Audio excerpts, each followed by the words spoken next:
India is actually a reasonably challenging place to actually do your academics and sport at the same time. Both have their own constraints, impose a lot of practical and operational responsibilities on the person playing. So it's actually quite a tough place to be in school and playing sport, or to be in college and to play sport. So when we're looking at sports quotas in colleges, in some sense, it's a recognition that you have done other things as well, and that we can't evaluate you on the same metrics as people who are spending 100% of their time pursuing academics.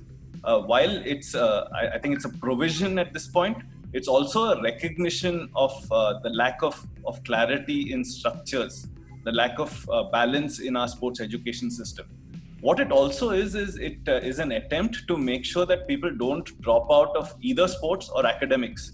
Because when you come up against this challenge that you can either do one or the other, it is natural to drop one of them. Sports system requires dropout. You don't have resources to support the performance desires of everyone who starts playing. So in sport, we look at good dropout and bad dropout. Good dropout are people who you want to drop out and who are sort of exiting I would call the organized performance sports system. But then you have bad dropout. It's people who you want in the system, but in some sense who are dropping out for reasons other than the ability to perform or talent. And this is where the sports quota is targeted at, is recognition that young kids may be doing multiple things, to give them a little bit of space and to postpone that decision that there is some light at the end of the tunnel. Even if you haven't done brilliantly academically, you may get a spot into a college to actually elongate your life and push that decision on whether you want to continue sport or not a little bit further down the line.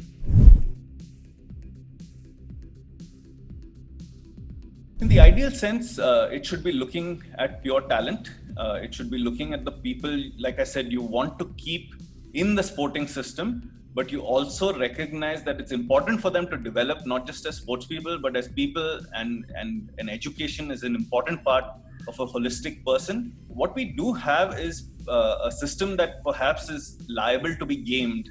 And when gaming is possible, when there's complexity, when there's lack of uniformity, that often tends towards being accessed by the privileged.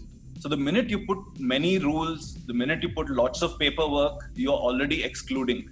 So excluding through procedure, even if not through rules, is a very real aspect of sports and access to opportunities within sport, but also access to educational opportunities. So many people are just gaming the system to get certificates, to play in sort of state teams, just to get that quota spot into a good college. And that's where their sport ends as well. So very often get admission, get the sports quota, and you never hear of that sports person again. And that wasn't the original purpose. So is the sports quota in many ways biased towards the privileged? I think enough evidence suggests that is, yes, indeed the case. And with more ambiguity, with more paperwork, with more rules, and greater the complexity, greater the gaming.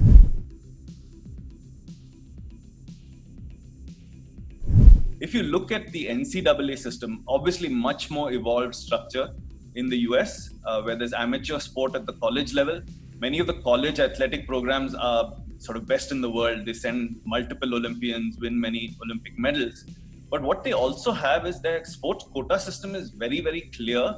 It requires, in order to continue to benefit under the sports quota, to maintain certain academic grades in core disciplines, in other disciplines.